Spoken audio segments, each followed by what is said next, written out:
and we had two people who coordinated a document we just finished partnering on called Advancing Equity Inclusion, a guide for municipalities. So it was a West Coast launch of that document, which is on our website for free. And we talked about what is the city we need, and what is the right to the city, the human right to the city. And we're talking about poverty, climate change, a number of the key issues that are up there. Do you want to dig into stories about how many folks are actually out at work and what that means in terms of what jobs you access and when and how? And I'm also thinking about my experiences that in some industries are more queer friendly than others. So I don't think very many industries are trans friendly. I think when we're talking about sexual orientation, banking is more queer friendly than, say, mining or construction. My boyfriend's Chinese, so like I have like access to stable Chinese gay community in Vancouver, and a lot of them are in finance. And what's interesting is the fact is that they're not out.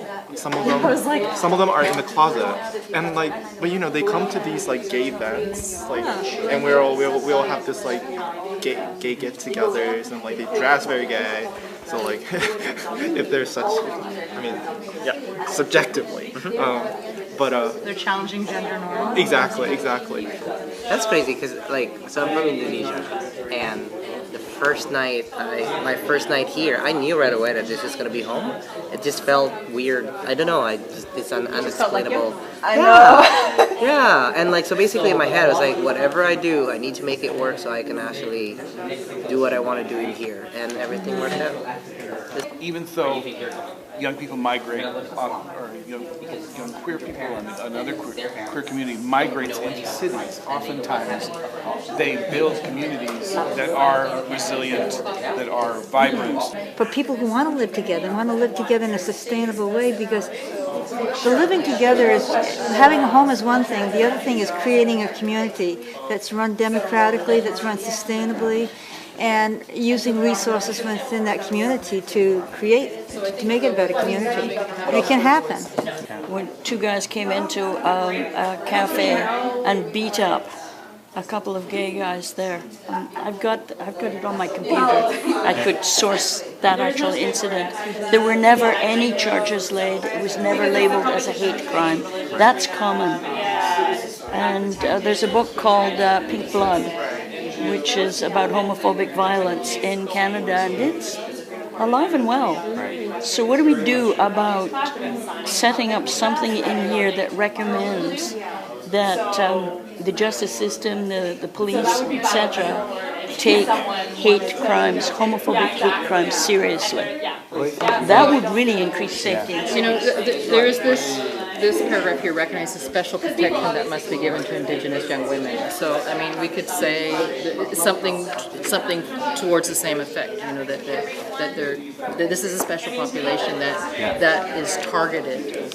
You know, it's a targeted population. And maybe we could be even more explicit about the language in that one. So, because I mean, it is always a bit of a tricky situation, the way that the UN tries to. Well, I mean, the UN has all these special programs for women, but then it's and then where do people who don't identify in the gender binary, where are they, because they're not included in the women's section, but then also they are an oppressed minority, so they need to be in. And they face them something. The idea that climate change and environmental issues, a lot of people see them as being separate from human issues. So people say environmentalists, those are people who care about the trees and the water, and that's separate from people who care about social issues. But because the impacts of climate change are impacting humans, you can't talk about environmental issues without also recognizing that they're social issues. So you can't increase justice and equity for humans without also addressing the environmental issues that are impacting their lives. We should be making a claim that all LGBTQI people's right to exist is the most basic human right for this in some context. Yeah. Should this be number one? We could say at all levels of government that the principles and recommendations from that will reference that the Human Rights Declaration extends to this, LGBTI2S community. Right. Yeah, definitely. Should point out is a marginalized community is a community that either is unprotected or faces extreme discrimination, and so therefore will in times of increased stress on the population, you're gonna be more oppressed than others. Our clauses are ensure the inclusion of LGBTQI2S people in policies and practices that create pathways to safe, inclusive, and equitable employment opportunities.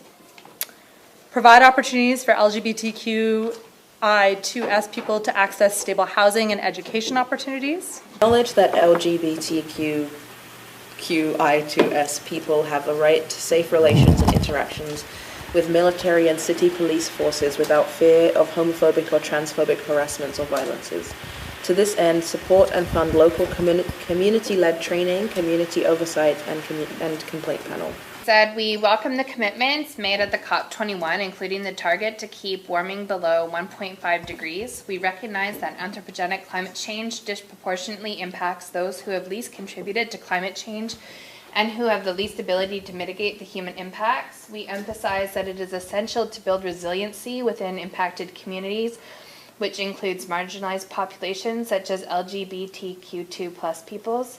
An intersectional lens should be applied to identify those most marginalized in this community and those that may experience the most inequity, such as LGBTQI2+ youth, seniors, differently abled people, racialized and ethnic minorities, transgender people, lower income people, women and girls, and Indigenous people.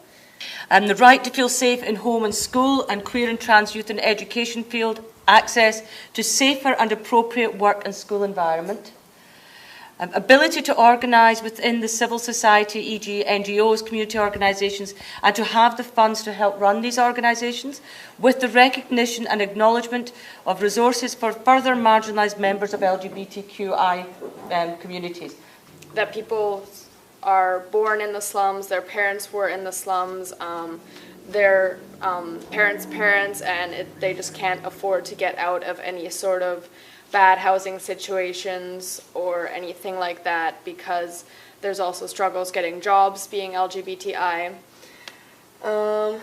As well, refugees may face the fact that their country is deemed safe for anyone identifying LGBTI and therefore have trouble either gaining refugee status or being sent back and having to stay in the unsafe living situation they had wherever they were coming from. Provide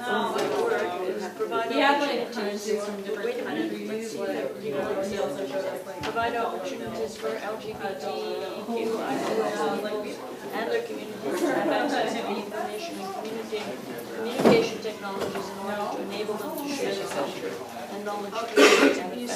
I know you can say that. Is that necessary?